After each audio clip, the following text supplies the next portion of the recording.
Bismillah. Assalamualaikum warahmatullahi wabarakatuh. Alhamdulillah, hari ini kita masih diberikan kesehatan untuk bisa belajar walaupun masih dalam jaringan. Semoga kita senantiasa diberikan kesehatan. Amin. Sebelum kita belajar, mari kita sama-sama membaca doa. Semoga apa yang kita pelajari bisa kita pahami. Baik, untuk hari ini kimia LM. Siapa tahu ada yang bertanya LM, lintas minat. Untuk hari ini kita masih belajar di bab 1, yaitu pengenalan ilmu kimia. Jadi kita masih berkenalan dengan kimia. Baik.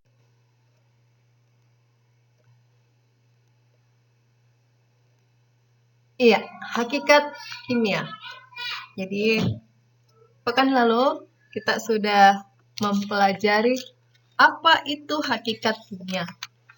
Hakikat kimia adalah suatu benda dapat mengalami perubahan bentuk ataupun susunan partikelnya menjadi bentuk yang lain.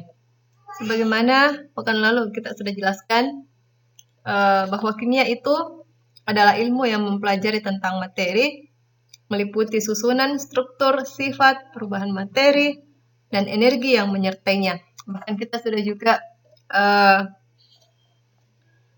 melihat contoh dari garam dapur misalnya, yang memiliki susunan materi berupa partikel-partikel natrium klorida, ya. Jadi kemudian ada struktur materinya juga, perubahan materinya di sini fisika atau kimia.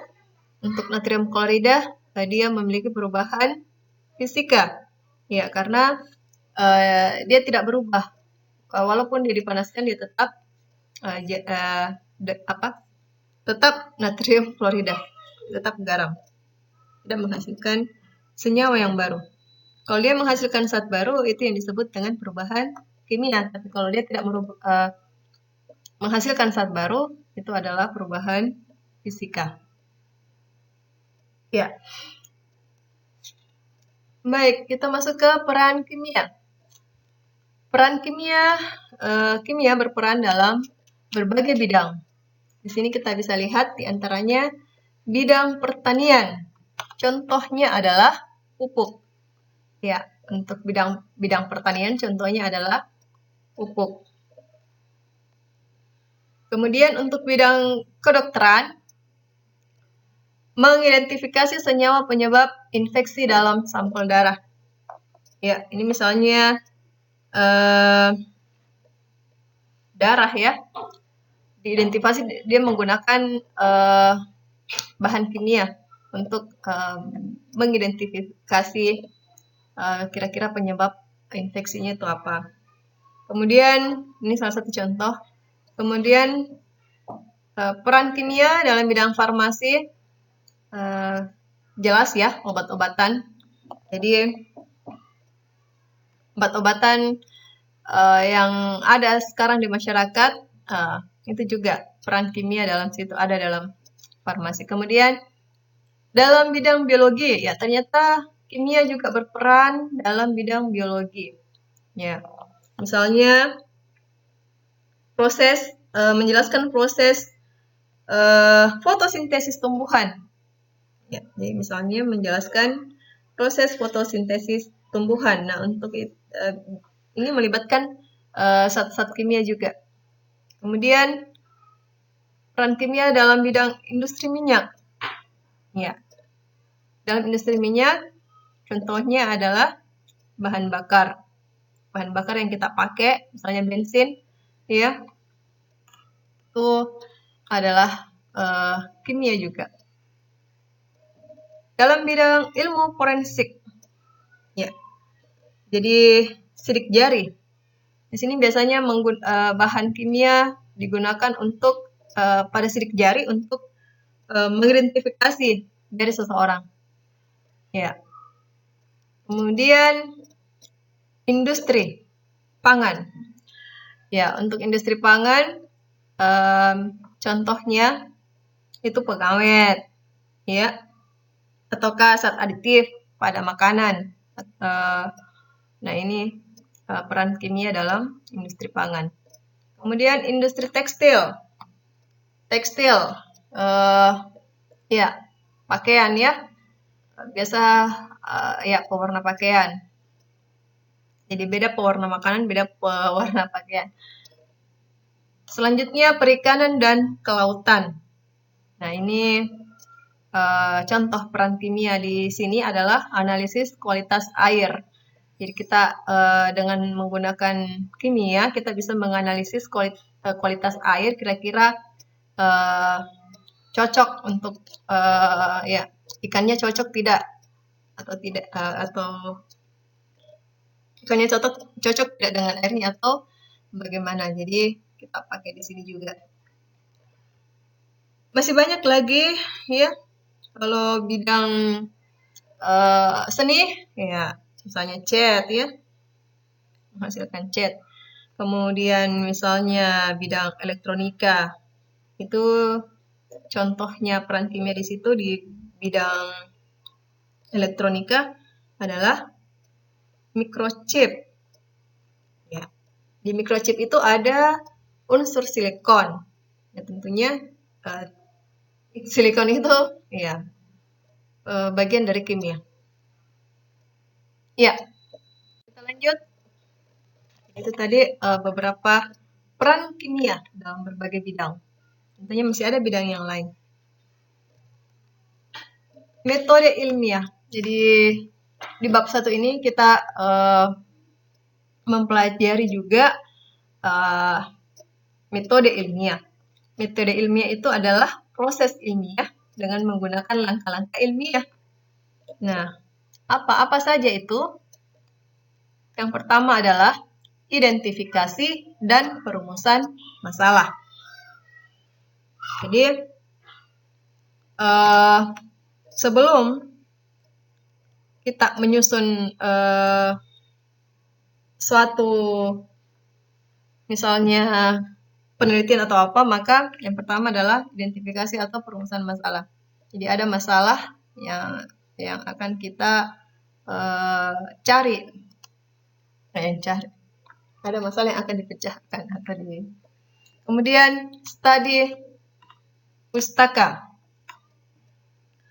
Ya, jadi setelah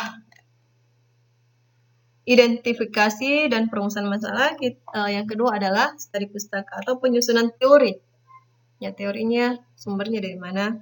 Bagaimana teorinya? Ya, misalnya tidak sesuai dengan teori, kenapa ada masalahnya seperti ini? Dia tidak sesuai sebenarnya dengan teori. Nah, ini. Selanjutnya penyusunan hipotesis. Iya, hipotesis itu adalah jawaban sementara atau perkiraan jawaban dari masalah. Jadi perkiraan, ya kira-kira begini, kira-kira begitu ya. Ini hipotesis. Iya, selanjutnya penelitian dan menganalisis data. Jadi untuk mengetahui semua ini, untuk menghilangkan keraguan-raguan dan seterusnya, maka kita melakukan penelitian dan menganalisis data. Nah, setelah melakukan penelitian dan menganalisis data, barulah kita bisa menarik kesimpulan. Nah, ini metode ilmiah. Dan setelah ada kesimpulan, kita buat laporan. Apa-apa saja isi laporan? Yang pertama adalah pendahuluan, kemudian teori, percobaan. Jadi kita tuliskan percobaan yang kita lakukan. Pembahasan, di percobaan juga kita tuliskan hasilnya, hasil percobaan ya. Bagaimana langkah percobaan, kemudian tata caranya, alat bahan, kemudian cara. Kemudian di bagian D adalah pembahasan. Kita bahas misalnya kalau percobaan kita sesuai dengan teori berarti sudah betul. Kalau misalnya percobaan kita tidak sesuai dengan teori berarti ada sesuatu. Nah, ini dibahas di pembahasan. Selanjutnya, poin berikutnya untuk laporan adalah kesimpulan. Kita simpulkan apa-apa yang sudah kita dapatkan dari hasil percobaan kita. Dan yang terakhir, daftar pustaka. Daftar pustaka ini adalah sumber-sumber di mana kita sumber-sumber informasi yang kita dapat dari mana? Dari buku kah? Dari ini dicatat juga, dituliskan daftar pustakanya. Iya. Insya Allah nanti kita akan buat laporan juga kalau kita sudah melakukan percobaan. Ya. Jadi ini poin-poin dari pembuatan laporan. Iya. Lanjut ke perilaku ilmiah. Jadi seorang ilmuwan ya harus memiliki perilaku ilmiah. Jadi termasuk pelajar juga perlu memiliki ini, perilaku ilmiah. Yang pertama adalah jujur. Ya, jadi kejujuran adalah fondasi atau fondasi bagi seorang pelajar ataupun ilmuwan. Pokoknya jujur ini dibutuhkan oleh setiap orang ya. Apalagi kalau ilmuwan, kalau dia tidak jujur hasilnya dengan percobaannya, maka itu bisa membohongi banyak orang dan bisa saja mencelakakan banyak orang. Rasa ingin tahu. Iya. Seorang ilmuwan harus memiliki itu, rasa ingin tahu. Iya. Pelajar juga demikian ya. Jadi sebagai ilmuwan atau dikatakan ya, ini harus memiliki rasa ingin tahu. Kemudian kritis. Ya, kritis dalam hal-hal yang memang perlu dikritisi ya. Jadi karena ada memang kritis asal kritis. Maksudnya asal bicara, asal ini ya. Tapi betul-betul kritis di sini dalam permasalahan yang dipelajari. Ya. Selanjutnya terbuka.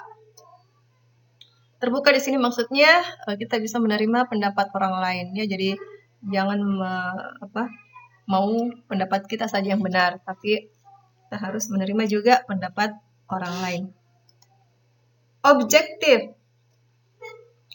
Jadi keputusan yang dibuat dalam menyimpulkan tidak berdasarkan kepentingan pribadi, tapi memang objektif, yaitu yang nyata ya, bukan karena misalnya ya kasihan atau apa dan sebagainya, kemudian kita membuat kesimpulan yang tidak seharusnya. Menghargai karya orang lain. Ya, jadi menghargai karya orang lain. Ini bisa dipahami ini dek. Artinya tidak membajak ya, tidak membajak karya orang lain ya. Seterusnya. Plagiat ya. Kemudian berani mempertahankan kebenaran. Jadi kalau kita merasa benar, maka apalagi kalau kita sudah teliti dan sudah ada kebenarannya, maka ini yang harus kita miliki, berani mempertahankan kebenaran. Tidak boleh ragu. Dan yang terakhir, memiliki visi ke depan. Ya, seorang pelajar harus punya visi ke depan. Apa tujuan tak belajar di sekolah, ya. Begitu juga dengan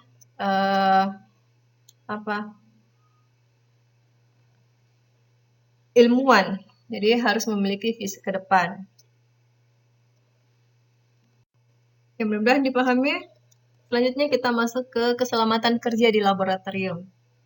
Nah, kalau kita masuk ke laboratorium, apa-apa saja yang perlu kita perhatikan? Bahan kimia yang pertama ya.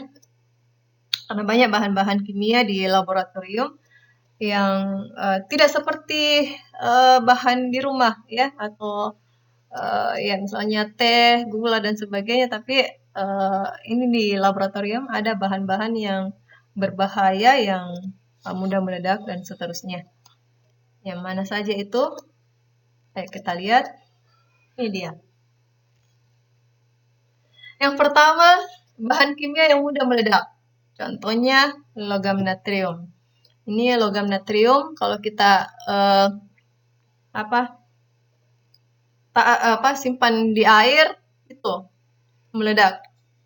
Jadi hati-hati kita reaksikan dengan sesuatu ya, karena logam natrium ini mudah sekali meledak. Simbolnya untuk bahan kimia yang mudah meledak ini seperti ini. Jadi kalau kita dapat simbol seperti ini, berarti ini mudah meledak. Lanjut, bahan kimia pengoksidasi kuat. Ya, pengoksidasi kuat. Jadi sama juga, ini menimbulkan ledakan juga yang kuat. Contohnya asam perklorat. Ya, jadi meskipun tidak mudah terbakar, tapi dia meledak. Ya, daya ledakannya yang kuat. Ini simbolnya seperti ini. Kemudian mudah terbakar. Ya, mudah terbakar. Contohnya adalah gas metana. Simbolnya seperti ini. Jadi biasa ada di botolnya juga itu.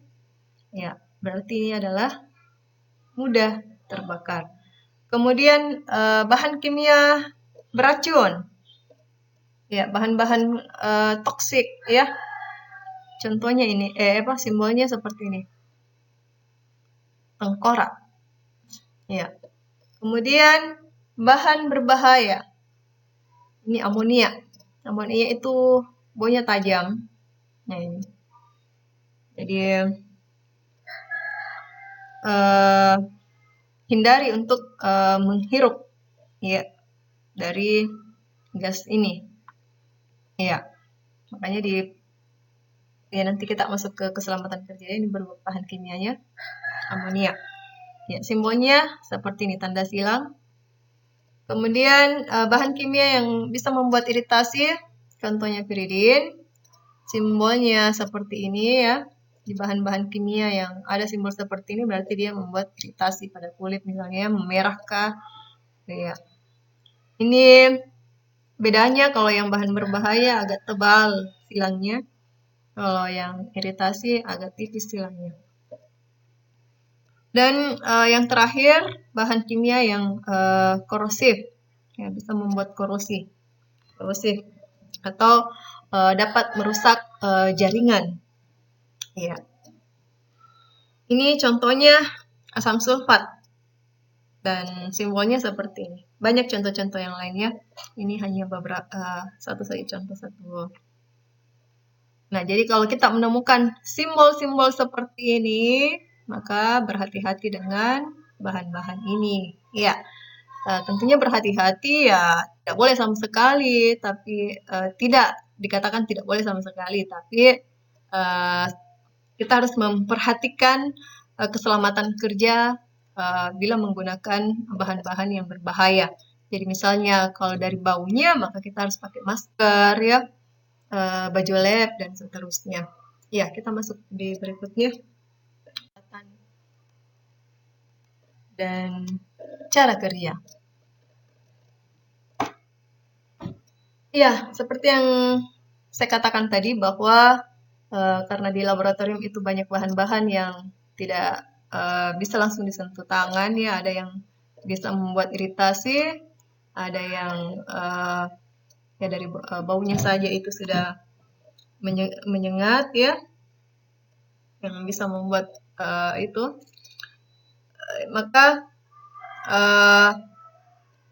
yang kita perlukan, peralatan-peralatan yang kita lakukan selama kerja di lab, sarung tangan, baju praktikum, dan alat-alat di lab yang kita gunakan itu harus kita gunakan dengan benar. Ya, biasa juga ada yang menggunakan kacamata pelindung. Ya, itu juga bisa. Sarung tangan ya. Masker itu juga ya. Ini hanya beberapa yang saya tuliskan. Teknik kerja di laboratorium. Terus bagaimana cara kita melakukan praktikum di laboratorium? Yang pertama adalah perhatikan tata tertib di laboratorium. Jadi kalau itu tadi perhatikan bahan-bahannya ya. Kalau di lab itu biasanya ya ini menggunakan peralatan. Kalau tata tertibnya di lab itu biasanya kita disuruh sebelum masuk lab pakai baju praktikum ya, siapkan sarung tangan, kacamata pelindung ya untuk melindungi mata. Kemudian sepatu, ya tetap kita pakai sepatu untuk melindungi kaki. Biasanya seperti itu tata tertib di laboratorium. Kemudian berikutnya memperlakukan peralatan yang terbuat dari bahan gelas dengan hati-hati. Jadi cara membawa alat-alat gelas, ya pakai kedua tangan tentunya. Ya, apalagi kalau panas, yaitu harus kita pakai alat ya, supaya tangan tidak panas. Nah, ini kita harus betul-betul hati-hati karena bahan gelas itu mudah pecah. Jadi kalau misalnya ada bahan kimia di dalam bahan tersebut kemudian pecah, ini kan bisa juga bahaya. Ya, jadi kita memperlakukan peralatan yang terbuat dari bahan gelas dengan hati-hati. Kemudian memperlakukan listrik dan alat-alat listrik dengan tepat. Jadi misalnya jauhkan peralatan dan instalasi listrik dari percikan air, ya, karena itu bisa menyebabkan korslet, ya, dan lain sebagainya. Kemudian menghindari kontak langsung, mengisap, mencicipi bahan kimia. Jadi menghindari kontak langsung dengan bahan kimia, menghindari mengisap bahan kimia langsung dengan mulut, ya.